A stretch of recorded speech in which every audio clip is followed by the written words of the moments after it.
When is the vote supposed to arrive?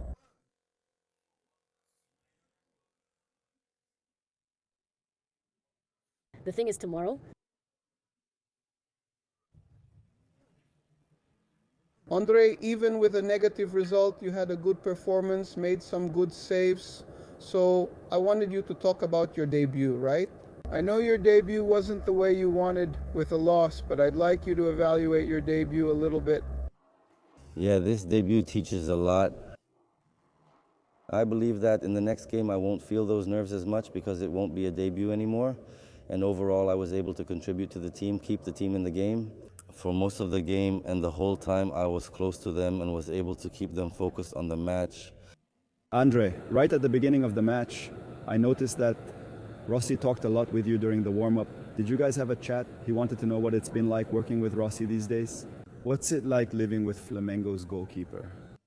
Yes, we talk a lot, not just today, but since I arrived. He's a very experienced goalkeeper who deserves all the credit, and at every moment he's been helping me adapt with the game plan, with the factors we know make it a tough match because it's a derby. It's always a very open game. And him there, we kept talking to stay calm and play a steady, safe game, and that's what we did. Andre, a quick question. You've been training with Filipe Luis briefly, and Rossi is great with his feet. Are you too? I wanted to know what you've already managed to pick up from Filipe Luis's work. The training sessions, how are they? How are the training sessions going? Very good, very good. Filipe Luis's classic system. It's a system that gives us a lot of passing options. That makes our game easier. We just have to do the simple things well and help the team. Good evening. As an experienced player with a career full of competitions and many titles, how do you see the squad? Is this a tough moment in the Carioca Championship given the loss in current standings? Flamengo also won't play next round since they've already played. How do you all see this moment? Is there already some internal concern, and how do you deal with it? Also, so it doesn't affect the other competitions you'll be playing in right now? Hello, good evening. We know that Flamengo's situation in the Carioca standings right now is a bit delicate. We would like to be in a better position, but we have to take it one game at a time. We have to remember that the start of the year is always about preparation, and that preparation is also happening during these games. There are several areas we need to improve. We are well aware of that, but we also don't need to keep our heads down after a defeat because the season is long. We're going to have several championships, as always, several games, and every game we play. You can see the improvement of the players individually, you can see the improvement of the team on the field, and that's what we value right now. Alex, at the beginning of these games, you didn't play against Flamengo, right? Ayrton Lucas is also still recovering from an injury. Daniel Sales was the player who stayed there on the left side playing out of position. I wanted to know how it's been talking to him there, even though he's not a player for that position. How is it? You've supported him there, especially in the game against Vasco, where he came in during the first half and played well. He's a player who's always been training with us, a player who's traveled a lot, and has even played already. He has the full confidence of the group, full confidence of the coach, who knows him very well. And he's a player you can see is growing, getting better all the time. I'm sure he already has a bright present, and for the future, I'm sure he'll keep being brilliant. Alex, good evening. Considering this crazy schedule you have, the Carioca Championship, the Brazilian Championship, the Brazil Cup, and you, as a possible player who will be called up, will also play in the World Cup. How do you handle it? What do you do since you're a bit older to take care of yourself? Play all these games and finish the season strong. First of all, the schedule here in Brazil has always been crazy. That's nothing new. I think all the players, especially those who have always played here, are already used to this schedule. With the trips, the condition of the field, the temperature, and everything else. However, we have to be prepared. As you said, tomorrow I turn 35 years old, thank God. Congratulations, thank you. And that's how it is. The older you get, the more you have to take care of yourself, the more you have to train. That's the truth, because I can't go out racing with an 18-year-old kid. Me and Danilo, we always joke a lot about that. So, as for age, I feel good. I feel like I can still improve until the end of my career. My opponent will always be myself because this year I want to be better than last year. So that's why every day I dedicate myself to taking care of my body, taking care of my sleep, taking care of my diet, because that's the basics to be able to have great performance. Thanks everyone. There's one for the press. The press needs to throw a barbecue for us. Thanks everyone. Thank you. Talk about Paquetá, about his arrival. What are your expectations? Honestly, the expectation is high. Let's talk about the fans. I'm sure that if it really works out, if Paquetá comes here, he'll be a player who will be well received. He'll be a player who will add a lot to the group. He already knows the club and city well, and Flamengo will always welcome Paquetá. Alright, guys?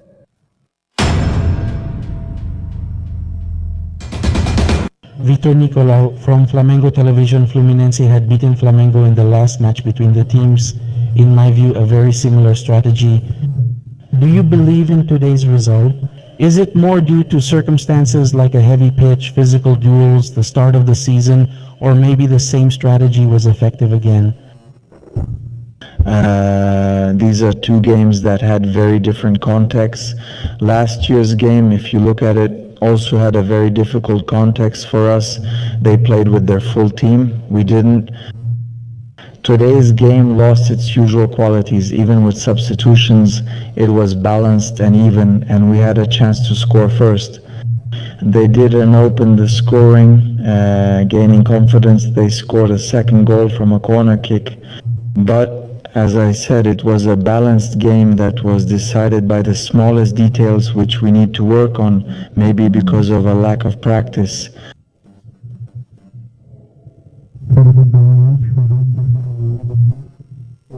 Since you took over Flamengo, when you started last season regarding the Brazilian Championship, you always made it clear that it was a tournament about consistency, that the champion would be the one who was most consistent. For this year, with this mixed-up schedule, Supercopa, Carioca, and the Brazilian already starting, do you think that consistency might be harder to achieve, and could any surprises happen, mainly because of the teams that are playing? The Libertadores will also have games stacked one after another. Flamengo now plays against São Paulo, and then for the Supercopa, then plays in the Brazilian Championship. In other words, it's very different from what it was last year. Last year was also a tough situation. The big challenge for the coach and for Brazilian clubs is to fit everything you want into the schedule, which is completely packed with games. It's an honor to play in the Libertadores and Supercopa finals. You need a title to reach the Supercopa final. To be able to play in the Recopa, you have to win the Libertadores or the Sudamericana, so it's a privilege to have such a packed schedule. And what will make a big difference is the strength of the squad. I believe that all the teams, all the clubs will go through difficulties in this marathon of games, and we have to be prepared because we have a very strong squad. You have two games now, right? I believe because of the difficulty. I believe they're going to put in... It's probably due to the difficulty. What games? The physical condition. We gradually reach perfect shape by competing and gaining minutes. That was the case for many players who played today. As you mentioned, Pedro and Bruno played 45 minutes. Again, as was already agreed, Alexandre would only play 60 minutes and Varela could only play 30 minutes. These were pre-arranged substitutions, agreed on with the physical preparation team before the game. And we hope to face São Paulo with the highest number of players in perfect physical condition.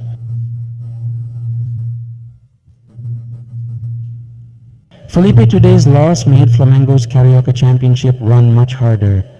Now it depends on other results to avoid having to play a quadrangular and add 2 more games to the season, which already has a full schedule.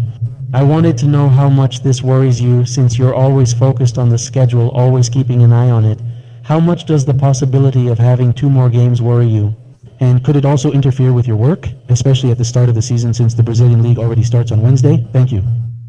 Well, it's a possibility. We have to focus on winning the next game and, as you said, depend on other results.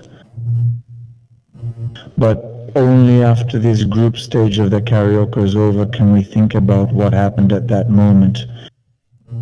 The only thing on my mind is the São Paulo game, which I'll start preparing for tomorrow. We're going to analyze today's game for sure. We have a lot of things to improve, to get better, to correct the defeat. Above all, it leaves us with these lessons, and to be as ready as possible for São Paulo in the Super Cup game. And when the Carioca game comes, we'll already be thinking about the best strategy to win and have a good campaign. Good evening, Filipe. This is Cidadão Marinho from Eleitoral News. I'd like to ask about your short and long-term plans. Also, last year, you, Boto, and BAP set the Brazilian Championship as the top priority. In the long term, what is Flamengo's priority for this season? There's also the immediate challenge of the tough state championship. A qualification has to depend on the results, but there are 3 competitions, and at the same time the Carioca continues, regardless of whether we qualify or not, because of this Group X. What is the short-term plan with the Super Cup, the Brazilian Championship, and the Carioca? What would be the priority? And over the season, with all required competitions? At the moment we're in, the priority is the next match. We're about to start the Brazilian Championship, so the priority is to win the Brazilian Championship match. And there's also a beautiful title, which is the Super Cup. We already have, if I'm not mistaken, 4, right? 3 for sure. But before, wasn't there one way back? No, right, I'm mistaken, right? No, sorry. Oh, okay, sorry. So we have 3. We have a great opportunity to win titles. And the plan now is to get the players in the best physical shape and compete at our best. Also, so we can fight for everything, which is what we want. The club prioritizes the Brazilian Championship and Libertadores, but with our squad we'll compete in all tournaments. In the match against Vasco, did you actually praise Flamengo's performance? You called it a great performance and noted areas for improvement. That in defeat, these points become more exposed, these areas for improvement. Which one bothered you the most in today's game? Considering that Flamengo had a lot of difficulty getting the ball out from the back, was the point that bothered you the most in today's game against Fluminense? The difficulty in playing out from the back is largely due to the merit of Fluminense's defense because of the way they defended. But, as I said, the game had a very different context from what it was. We had some good build-ups, found good solutions, but it's an opponent that prioritizes the defensive phase, so it's a very difficult opponent to overcome. So, as I said, starting tomorrow, we'll also analyze the game. Just like, for example, I praised a lot, but there were definitely things to correct. Against Vasco, there were positives. Against Fluminense, it was a loss. I know it hurts the fans and us, even more than anyone else. But as I said, we have to be very honest with our analysis, because there were also good things as well. But maybe one of the main concerns is especially the counterattacks. Thank you, Filipe. Good evening, Fabio Torres. This is Filipe from the Decocern channel. Today, the midfield was formed by Everton, Araujo, Allen, and Carrascal. And that being the case, I thought I saw at least Flamengo's difficulty in building up play, because the 2 players, the 2 defensive midfielders, are not very vertical, and as a result, Carrascal ended up being very overloaded. Regarding that, do you think from now on, when you have any issues with your midfielders, about using a different tactical formation? And another question, why did you switch the positions of Leo, Ortiz, and Vital in the second half?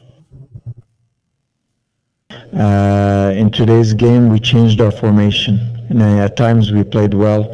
I'm not revealing anything new, but we changed the formation to try to make things easier and give the players more time. And these variations, they happen during the game, even with the same players on the field. And the players you mentioned were the ones who were available and, together with the fitness staff, the ones recommended to start today's game. Then what did you say that I don't remember? switching Leo, I wanted to create a different kind of advantage with Vito on the right and Leo on the left. Filipe, all right, good evening. Gabriel Orda, fan of the Paparazzo Rubro Negro channel. Filipe, I wanted to ask you about two players in particular. The first one who made his debut today, André, the goalkeeper. I wanted you to analyze his first match, a match that's not easy, a classic. And the other player I wanted to ask you about is Ayrton Lucas, who wasn't included against Vasco, and today he wasn't either. Last week, the press had limited access to training at Ninho, I believe on Friday, and during our time there, we didn't see Ayrton Lucas warming up. I wanted to know what's going on with Ayrton Lucas, if there's any update about him. Thank you. The doctor is the one who can tell you that. He's in the final stage of treatment for the pulmonary issue he had and should rejoin the group starting next week. André had a tough debut in the Fla-Flu, but I liked his performance. A lot of courage and quality to play, sometimes maybe too much courage, but courage and quality are there. Afterwards, there are some adjustments we'll correct and try to make things easier for him when he has to play, but I really liked his debut. Very confident, took several shots from outside the box despite the wet field and heavier ball and held it firmly. I'm happy with his debut. Filipe Raiza Simplicio here. Filipe, we saw in these two games Emerson Royal and Samuel Lino, who were players that finished the season a bit criticized by the fans. The fans often seem impatient with these players. How hard is it for you and also for these athletes to have to play without being at an ideal pace or much earlier than planned? How much does this affect these players who already don't have much trust or patience from the fans? Well, there are two players who really ended up being heavily criticized by the fans because of the expectations we all have for their quality. Emerson played great and Lino also did well against Vasco. Today, in my view, Lino regained that one-on-one ability he has, that boldness he has. I truly believe in both of them and will always support them. Since they've already won nearly everything with Flamengo, I truly believe in them. They need to know their coach truly believes in them. Fans will expect a lot, but the coach's trust matters most. Filipe, all right. Rafael Borgete, reporter from Flamengo today. On Fluminense's first goal, we had a passing mistake there by Ortiz, which ended up leading to the goal. And on the second one, I'm not sure if Emerson tried to control the ball or shoot directly, but unfortunately he couldn't do it. And the ball ended up at John Kennedy's feet, which was the second goal. Many times throughout last year, you thought about that philosophy that attacks win games and defenses win championships. I wanted to know what you intend to correct throughout the season to try to make that philosophy stand out. Regardless of the mistakes Flamengo made in today's match, thank you. I still think exactly the same. Our defensive phase has to be very strong, as you said. Their first goal came from a loss of possession. My players need to know they can lose the ball because I asked them to take risks, break free, and play forward. And already in the first half, we had some warnings about losing the ball and some dangerous situations. And in the second half, it led to a goal. You only look at the goal and mainly who made the bad pass. I see many other things in that play, which is my job to correct and try to solve. So players can keep making mistakes while our team stays solid defensively. Set pieces are another factor.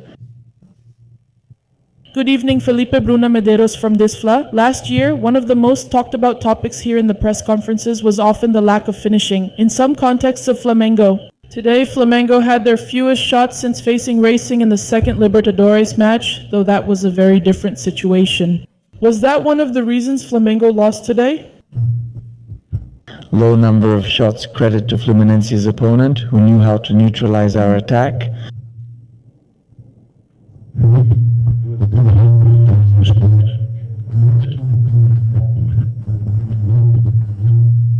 We keep wondering what's going through your mind. Considering the tough matches we have now in the Carioca, it will now depend on other games. Next is São Paulo, then the Supercopa against Corinthians, followed by Internacional. What goes through your mind regarding the players you have available so far?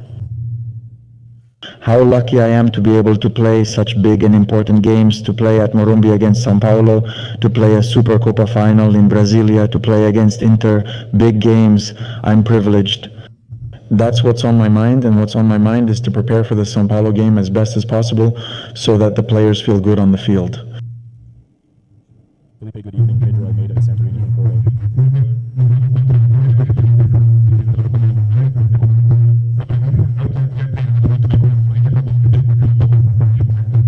During the week, I wanted to go back to that. I was evaluating Michelin this week. When it comes to earlier, if you intend to use it in the next matches, jokes aside, fans are still. I wanted Michelin to become the new Busquets, but jokes aside, I wanted to know what your plans are for Michelin and also what your plan is for the defensive midfielder position today. Thank you. Alan was available for today's game, and Everton, two natural defensive midfielders. Eric could play 45 minutes. They were players who were available. I don't like to improvise, but Michel is a great player who, as I said, trained well. You know very well how important I consider this position, and it doesn't mean that I'm going to use him as a defensive midfielder. We have 5 defensive midfielders in our squad. Jorginho unfortunately has a dental problem. Nico is coming back, and Saul is recovering from surgery, but we have 5, so we're well covered. I'm sure we'll have players available for the start of the Brazilian League, as many players as possible, so we can figure things out against São Paulo. Thank you, good night.